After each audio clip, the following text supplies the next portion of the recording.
Hello, 102ers. Because this is a 10-week accelerated course, you're working a bit harder in this week 7 than my spring semester week 7. Well, that's because of, there's a week missing. See, in my spring semester, the accelerated class was 11 weeks, year 10 weeks, and, we've got to combine 2 weeks. This just happens to be that week. Sorry, folks. It won't be as easy as I had hoped it was this week, but if you work hard enough this week, you'll find the final draft of your paper coming up to be a breeze. So now that you know that, let's scroll down to our masterclass schedule, right down here on the right-hand side under View Course Schedule, clicking on the link right here. And once we get there, we're going to check out week number 7. So we go all the way down here, and we can see that last week was Juneteenth, next week will be July 4th, so this is your non-holiday week.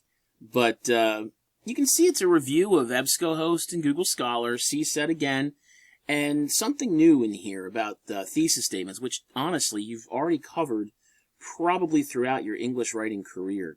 There's a CSET challenge we'll go over very quickly, and then you basically have 2 assignments that are pretty important. Number 1, you have the Unit 3 article evaluations, and then you start working on your argument research paper outline to get ideas of what's coming up. So let's just jump right in and start with thesis statements, writing and importance. So when we click on that, we can see that's a general review of everything you've ever learned about thesis statements over the course of your English language education. Now, if I were you, I'd focus on these examples, the divorce, as well as the job market one. The drug addiction, it's not really awful. It definitely is work, as it's very general and doesn't necessarily focus the reader very well. This Shakespeare thesis is just god-awful, though. It was written by someone who wanted to appear smart and educated, but fell far short of the mark. Ignore this one altogether. The rest of the page, again, is a review. You've learned about thesis statements in practically every stage of your education, so this is just something to get your brain remembering what you've learned. If you had to narrow this page down to a single idea, I'd start with this one here.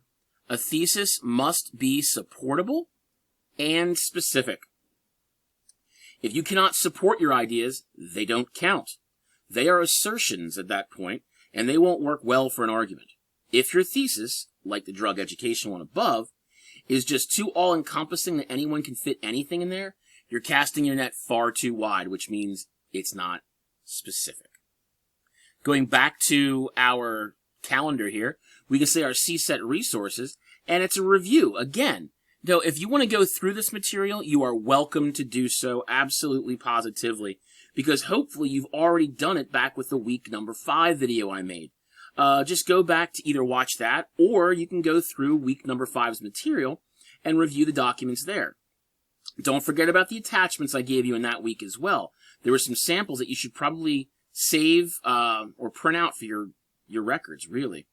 And then down here we have this thing called the CSET challenge. And by doing that, you can kind of go through the self-assessment if you'd like. It's not going to be graded, but if you want to know what's what, I'm very happy to show you. So explain how your evidence supports your claim. That's going to be your tie-in. Introduce and give context for the quote or support. That's going to be your setup. State your reason for your position will be your claim, and your support is going to be this, okay? So we do that. Oh, look, I'm correct. I just gave you the answers. Aren't I nice? So you can just go through it again and, figure out what's what by dragging each of these over. That will really help out. Now, going back here. Again, you're welcome to review the EBSCOHost and the Google Scholar ones, but we've already talked about that since week 2. If you have any questions on them, I'm only too happy to help you by answering them. But honestly, these 2 documents are the basic how-to documents that you've seen before. There's only one thing I really want to point out on each page. So when you look at using EBSCOHost, it'll show you this is how you get to EBSCOHost. Use this link to search, blah, blah, blah, blah. But honestly, if you want to go to EBSCOHost, go back over to the main page, your portal page, Student Success Toolbox over here on the right. Click on Library. Scroll down, and here are all your databases. Here's EBSCOHost. By clicking on that, you will get to this page. Make sure that you select all databases. It's going to tell you that it results in a slow response time, but honestly, it doesn't matter. We're talking about technological responses. So we click continue, it links up, and then as soon as you start typing in here like a normal search page, you can search. However, once you get to the main search page, make sure you set your date range accurately. That means nothing older than 5 years. So go down here. First, check full text to make sure you're not just getting summaries back.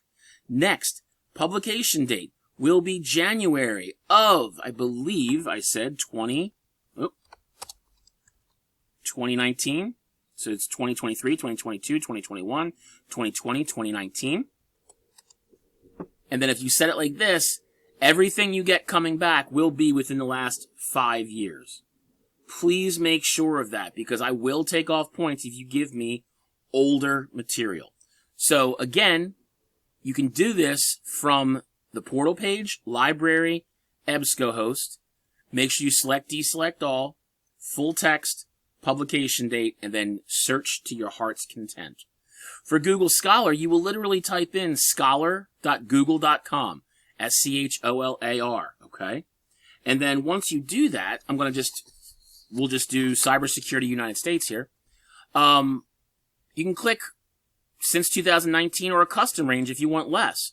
So now we're down to 23,300. And that's really helpful, okay? Find any sources that have associated links over here because these are free to access. If you click in the ones that do not have them, sometimes they try to charge you to look at this. Please do not buy any sources for this paper, okay?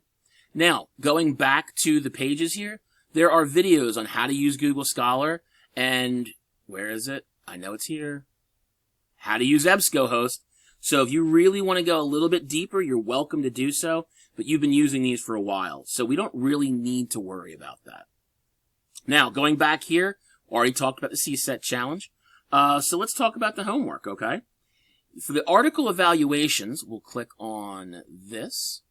You have to find 3 sources to use in your Unit 3 essay. Remember, you had 2 sources in Unit 1, 2 sources in Unit 2, and now you will have an additional 3 sources in Unit 3, which means for your Unit 3 paper, your argument essay, you will have 7 full sources, okay?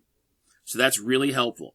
You can find sources to support your argument, sources to support the counter-argument, sources to directly refute the counter-argument, which would fit the rebuttal, or sources to provide background on specific ideas within the paper itself. 3 sources, folks. 2019 or later. Academic sources which passed the CRAP test. Isn't that fun? Like, seriously. Now you can get some material to help you prove your points. Smile, folks. You only have a few weeks left. So once you click on the link to open the assignment and you're seeing this page here, the next thing you're going to want to do is click on this link here, and it's going to show you this gorgeous document.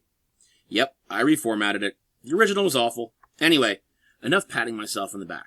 You'll see pretty much the exact same 3 pages here. 1, 2, 3. Repeated 3 times. Source 1, source 2, and source 3, okay? For each source you have to find, I'm going to ask you to list the rhetorical information. That is, what is the title? Who are the authors? What was the year of publication or update? And where did you get this from? What database did you use? Or what was the URL? What were the keywords or synonyms or subject headings that you used to search for these? Then give me a full APA reference here. Again, I have linked the Purdue OWL right here. All you got to do is click and follow the link. And give me the citation. Please remember that the reference is the long-form detail that appears once at the end of the paper on the aptly titled References page. The citation is the short-form detail that appears as many times as you use that source within the paper, and that citation should link up very clearly to the single reference at the end. One reference, multiple citations, okay? Long form, short form, okay? And then, once you get through there, it's all about the CRAP test. Again, yes. I don't think I need to run through these questions again, but if you come across any that confuse you, you don't remember how to do them, please email me immediately. I'm not saying I'm not going to answer them. I'm just saying that I don't want to waste your time on this video reviewing something we used just a couple of weeks ago. The final piece is your evaluation down here. Now, this evaluation is going to be used for your tie-in with these sources. Just answer the prompts fully, knowing I'll be looking for full details. Do that 3 times, one for each of the sources you find for Unit 3, and you'll be golden. Sound good? Finally, your last piece of work is a living template of how to create your upcoming research paper. So, clicking on this page will bring up this, and once you're here, you can click on this link here. Now, I made a slight change. See, in the original timeline, by the way, if you get this reference and you're a total dork, and I say that like we're best friends forever and ever. Anyway, in the original timeline, the template that they wanted me to have you use looked like this.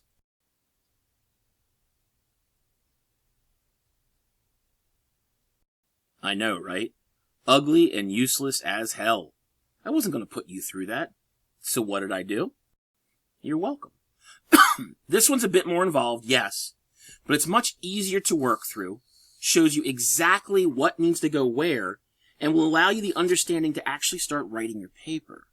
So here I show you that the introduction, it will consist of the hook, the brief background information, and the thesis statement, as well as explanations of what each of these things is. Just type it in these boxes right here. They will grow and shrink depending on what you do with them. In the background, we need a general information part to let our readers start to understand what's going on, more detailed information to kind of bring them closer to what's happening, and then you can list out the sources that you used within your background. Our development, you can see, is split up into argument point 1, argument point 2, argument point 3, which are identical. We need a topic sentence, which is our claim, or C of the CSET. We need our evidence to support the claim, E for evidence. We need our tie-in, which is T, and then down here, the sources used will be your setup. So C, S, E, T, in all 3. You will need 3 points to prove your ideas and your argument. If you go beyond 3 points, that's awesome. Just list out some information here. If not, you can just put, no, I don't feel I need any additional information. The counter argument, what are the most common objections people use? What would the other side say? What are the sources you used in the counter argument? What was the rebuttal to this counter argument? What was the response? What sources did you use there? And then your conclusion must have a restated thesis statement, providing closure by summarizing, and how would you kind of let the reader know something, see something, or do something based upon that. Once you're done, you're going to list out your 7 sources, and again, if you use more than 7, fantastic. Put them here under additional sources, okay? But it looks like it's a lot more involved than the last one. It's not. It's just formatted differently, and it makes it a lot more easy for you to work through it, okay? So I know this is a lot prettier, and, well, what can I say? You're welcome, okay? So did that all make sense? A lot of material which hid behind a lot of other material. I want you to focus on getting that outline done, because if you do, you'll find that your paper starts to click into place. Get it done right, folks. If you have any questions, please feel free to reach out, but do so early. We're getting close to the end, and when I grade these next assignments, I will be doing so from a hotel room in Nashville, Tennessee, ignoring my family for a few hours to focus on you and yours. Fun times, huh? And you think I'm not a giver. Yee-haw, y'all. Have a great week.